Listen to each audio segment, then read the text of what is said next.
story is called The Emperor's New Clothes.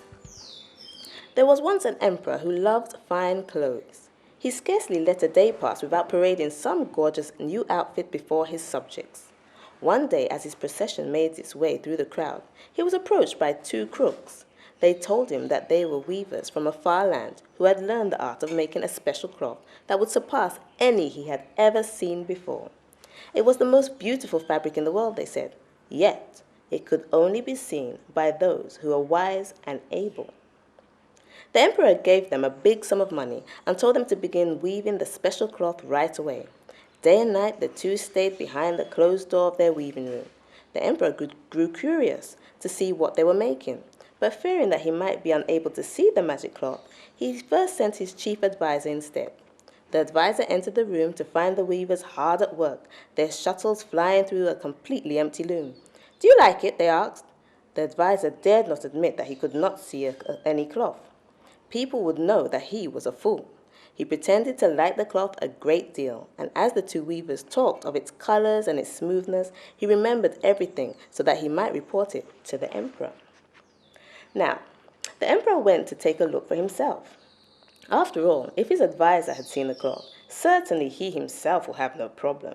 But though the two weavers appeared to be working hard, the emperor saw nothing at all on their looms.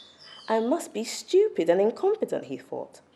But he pretended to be delighted with the beautiful cloth, and he told the weavers to prepare his new suit of clothes as soon as possible. When they asked him for more money, he gave it to them readily. At last the day came for the emperor to wear his new clothes in public. The dishonest weavers had made a great show for days, cutting and sewing their invisible cloth before an open window for all to see.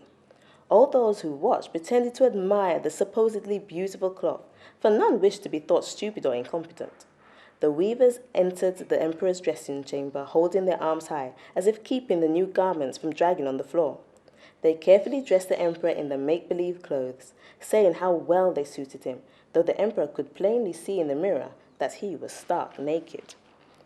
The emperor stepped out of the palace, attended by many advisors, officers, and servants. The people looked on, all pretending to be awed by the beautiful new clothes that His Majesty the Emperor was wearing. No one had the courage to speak the truth until a little child called out loudly, "But he hasn't got any clothes on!" At first there was a shock of silence. Then someone began to giggle. Then another laughed. Soon all were laughing and saying, "The child has spoken the truth. He isn't wearing a thing." At last the emperor understood how he had been fooled, and he marched quickly back to the palace, blushing from head to toe.